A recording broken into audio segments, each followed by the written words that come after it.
Good morning students. Welcome to EVS class. Today we are going to start the third part of the first lesson, plant reproduction. Already we have seen two videos for the first lesson.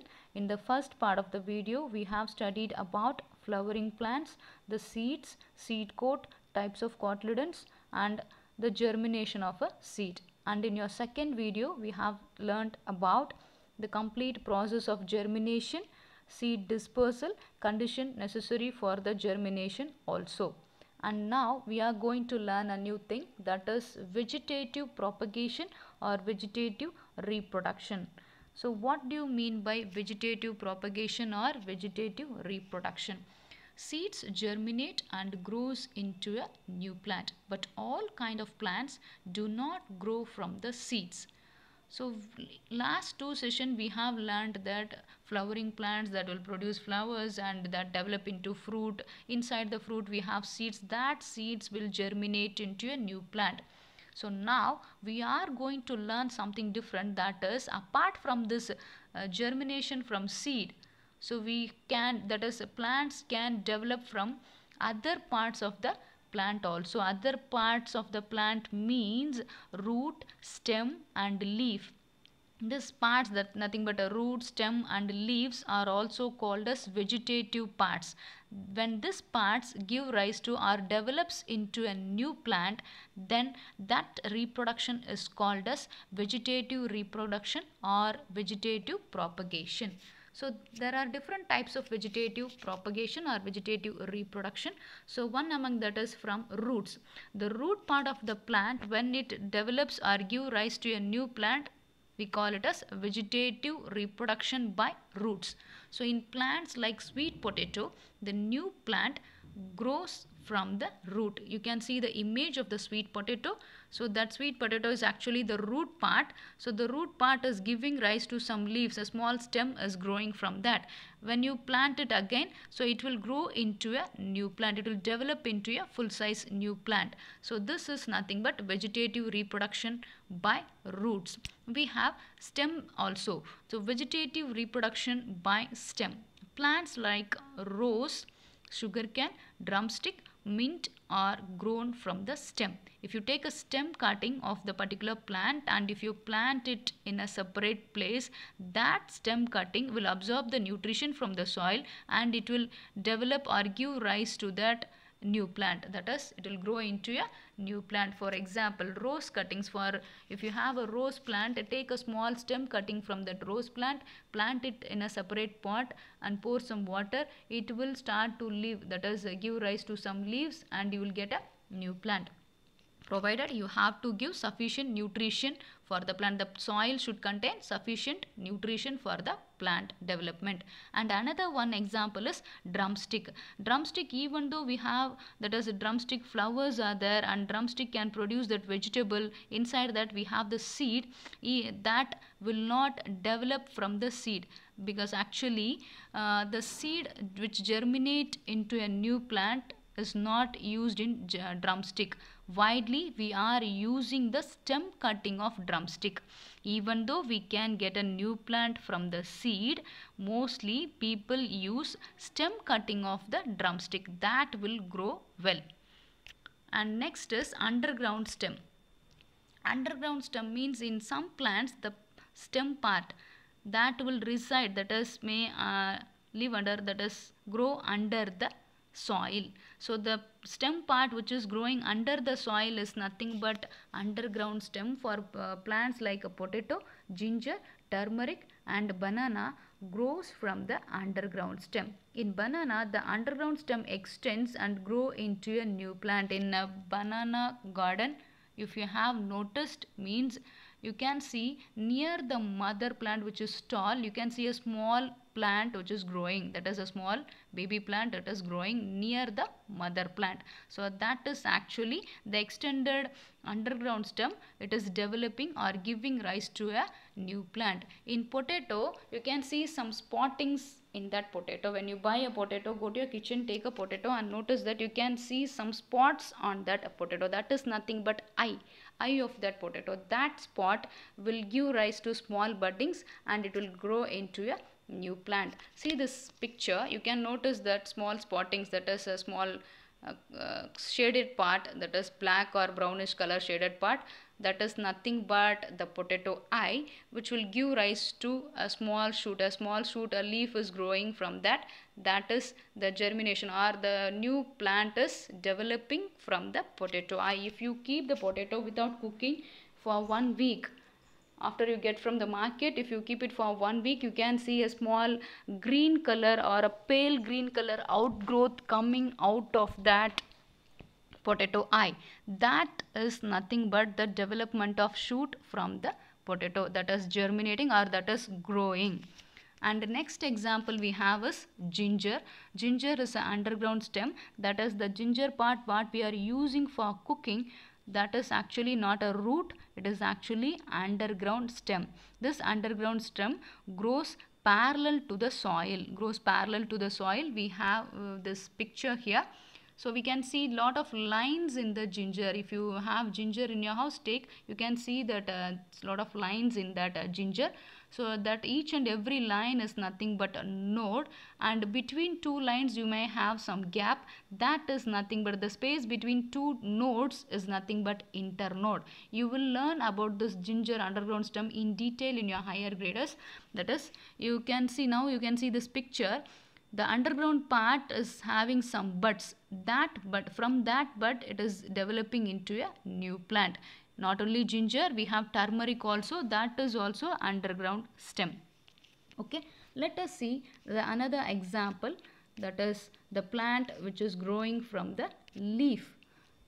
The leaf part will develop into or give rise to a small plant. That is nothing but vegetative reproduction from leaves. In some plants, mature leaves give rise to baby plants. From the mature leaves that give rise to baby plants. Example, bryophyllum. See this image, in your 3rd grade you have learnt about the leaf structure. The stalk which is attaching that leaf to the stem, that is called as a leaf stalk. For that stalk that extends till the tip of the leaf, that is also called as midrib of the leaf. And the full leaf is called as leaf structure is called as leaf blade or lamina. The outer border of the leaf is also called as leaf margin.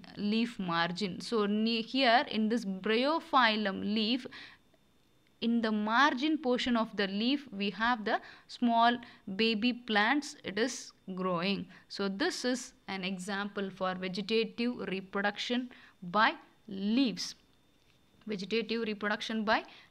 Example, bryophyllum. Some plants which do not produce flowers, they also reproduce. They will also produce the small plants. How they are producing or giving rise to new plants? Some plants which do not produce flowers, and such plants are called as non-flowering plants. In non-flowering plants, some plants will produce cones. So there are 2 categories. So non-flowering plants which has some special structure called cones. So that cones will fertilize and that will give rise to a new plant. Example, cedars, pine and fir. You might have seen this pine tree when you went to some picnics like Ooty or Kodaikanal, somewhere else. In our school also we have one tree that is producing cones in the teacher parking region. See this first picture. That is showing that cedar plant. This is the cedar plant which is having the cones, the brown color structure, that is nothing but the cone. This will fertilize and give rise to a new plant or develop into a new plant. And look at the another picture. This is the pine tree which is having a thread-like leaves and a small brown color part is there, that is nothing but the cone. This cone is that part which develop or which give rise to a new plant. We have the next category also of non-flowering plants. The non-flowering plants which produce spores. Some non-flowering plants produce spores. What do you mean by spores? Spores are very tiny round shaped bodies which when fall on the ground grows into a new plant. This is a dust like material are granule like materials which is present on the back side of the leaf or lower side at the bottom of the leaf, that when fall on the ground, if the conditions are favorable, that will develop into a new plant. See this, for example, fern plant. Fern plant is an example for the plant which can produce spores. At the back side of the leaf you can see the brown color spottings, that brown color granular structures which is present in this leaf is nothing but the spores. And the next plant also you can see, this is also a type of fern plant which is having the black spottings, so that is also spores. So when these spores fall on the ground, this will develop into a new plant.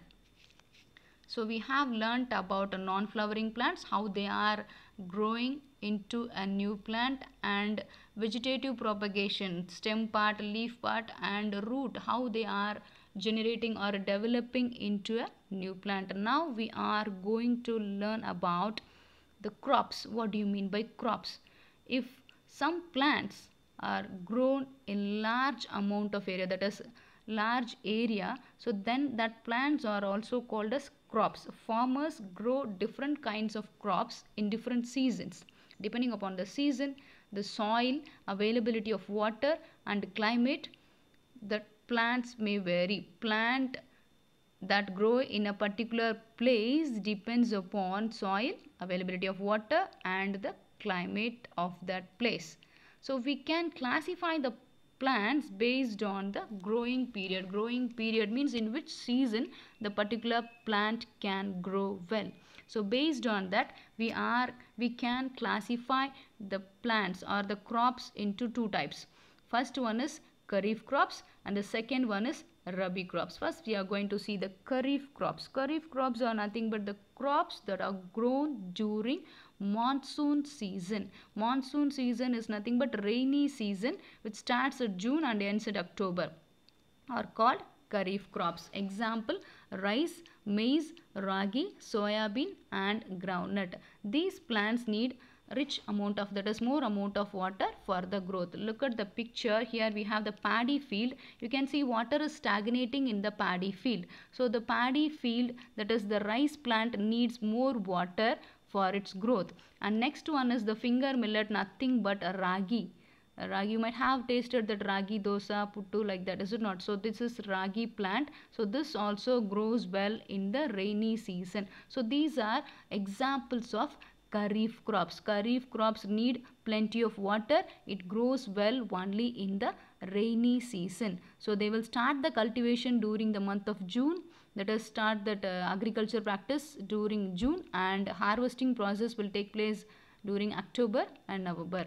And next is, the next category is Rabi crops. Crops that are grown in winter season. Winter season means it starts at November and ends in April, are called as Rabi crops. Example, wheat, barley, oats and mustard. So let us see the picture for this. So this is the wheat plant. Wheat plant, this needs a chill climate.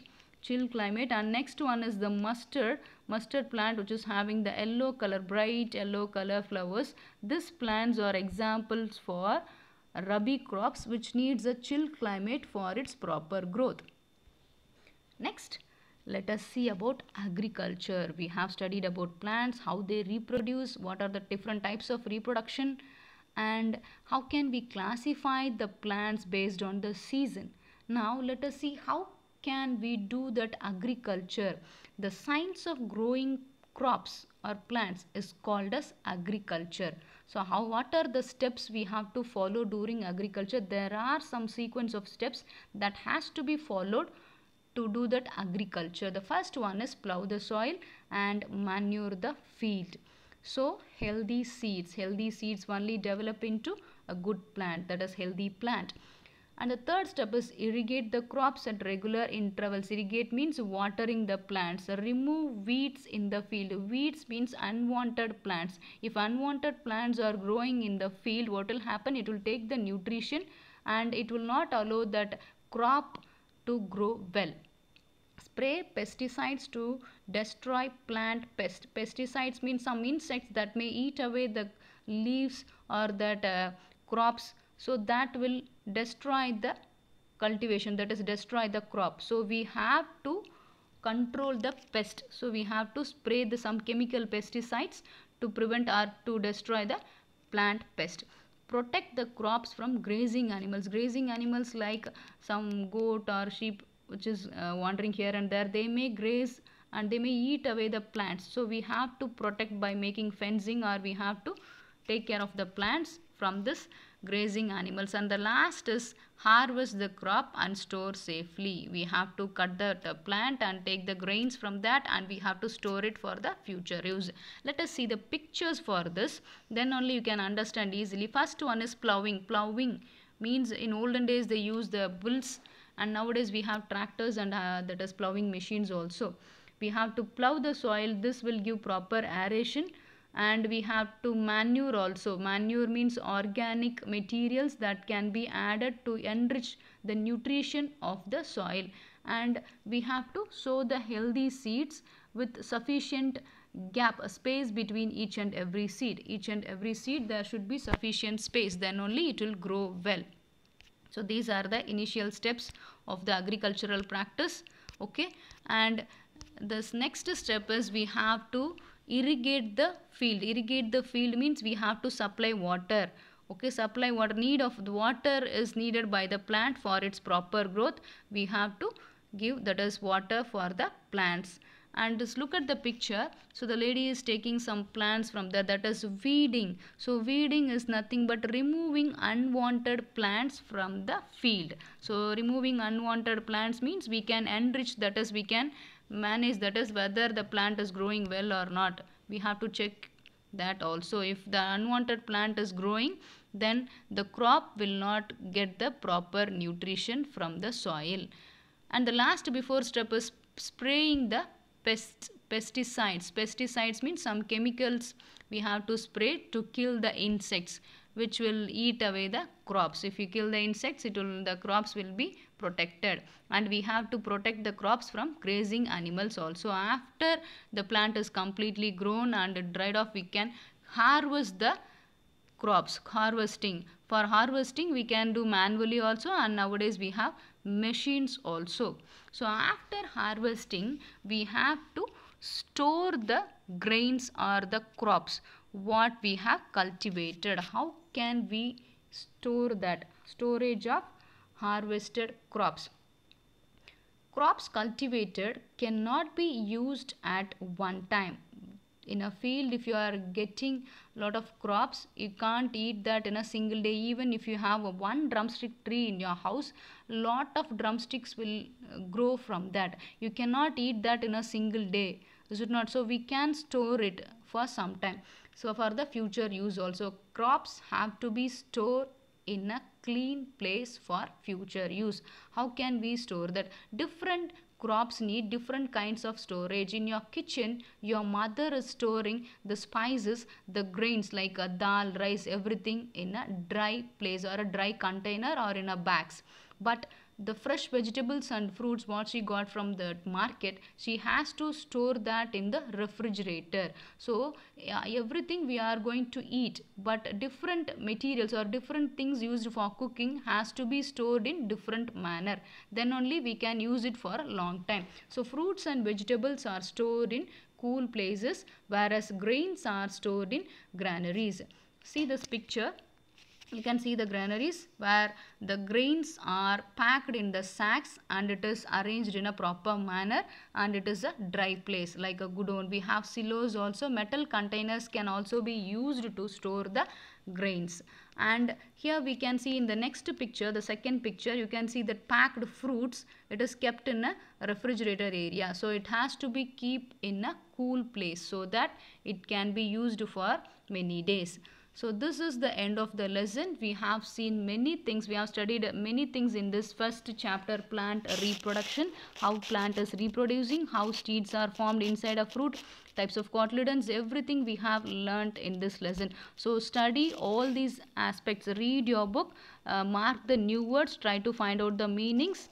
We will discuss the second lesson in the next video session. Thank you.